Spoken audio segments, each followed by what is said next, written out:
S'envolent les hirondelles. Écrire pour survivre.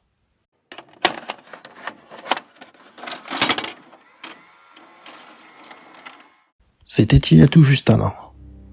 Et puisque tout finit par se consumer, nous voici. Une dernière fois. Pour conclure. Pour terminer. C'était il y a tout juste un an. Ce grand bateau de la liberté levait ses voiles. Ce grand bateau de la culture, voguant par-delà les eaux troubles et les mers de cristal. C'était il y a tout juste un an. Et chacun s'en souvient. Les mots. Diable la puissance des mots. Il n'y a que les mots, là, recouvrant les chemins. C'était il y a tout juste un an. Et nous, humains, n'avons que ça. Quelques rimes, quelques strophes et alexandrins. Et puis tout s'en va. C'était il y a tout juste un an. Mais les mots restent et demeurent. Les prophètes de notre temps peuvent bien tout acheter. Mais l'esprit, lui, jamais ne meurt. Car que reste-t-il de l'homme sans la grandeur d'âme? Que reste-t-il de ce terrestre dans le vacarme? Contre ceux qui voudraient faire des mots une marchandise. Contre ceux qui voudraient priver des beautés et supprimer les devises. Contre ceux qui veulent détruire le monde des arts. Contre ceux qui veulent abolir le bonheur d'un regard.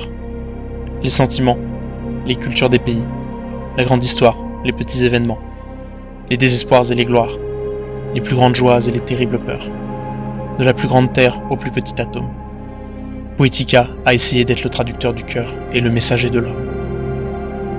Janvier ouvre l'année et accueille la froideur de l'hiver. Il annonce les beaux jours et ravive les sentiments d'hier. Nos serviteurs, Herbert, Romain et Baptiste, ont été ravis, dans ce bas monde, d'apporter quelques éclairs de vie. Mon Dieu, que la vie en poésie est belle. Elle méritait bien ce beau voyage. Elle méritait bien la lumière contre l'orage. C'était il y a tout juste un an, et jamais les temps n'ont été si demandeurs d'esprit. Jamais les mots, le génie littéraire, la quête philosophique. Jamais les chants, les coups de pinceau sur les toiles et l'odeur humide des livres anciens. Jamais la pensée, les dessins, les chorales des enfants. Jamais les symphonies des violons, les comédiens et les rires de salles des fêtes. Jamais les cris, les débats. Jamais les retrouvailles, les déjeuners en famille. Jamais les balades le long du ruisseau et l'amour droit dans les yeux. Jamais les secrets murmurés aux oreilles. Jamais les sourires, les regards bienveillants. Jamais les solidarités, les baisers envolés dans le vent. Jamais les expériences de jeunesse, les chagrins d'amour et les victoires de la vie. Jamais les sentiments, les espoirs et le hasard des rencontres. Jamais le bruit sourd du peuple, jamais les belles traditions. Jamais l'envie, la grâce, l'idéal, la croyance, l'espérance. Jamais la vie, la mort, le bien, le mal, le juste et l'injuste, le beau et le laid, jamais le retour aux essences.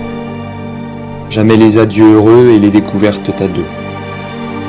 Jamais les mots sur des papiers, jamais les mots peinturlurés, jamais les mots dessinés, jamais les mots chantés à gorge déployée, jamais les mots criés, jamais les mots hurlés n'ont aussi manqué. Alors chantez, dansez, pleurez, riez, criez, créez, pensez, imaginez, envers et contre tout aimez, adorez, détestez. Marchez, courez, personne ne nous volera notre humanité. Envers et contre tout, vivez. Puisqu'aujourd'hui, écrire pour survivre. Mon Dieu, que la vie en poésie est belle. Ne pleure pas, mon enfant. Bientôt le retour du printemps. Bientôt de nouveau s'envolent les hirondelles.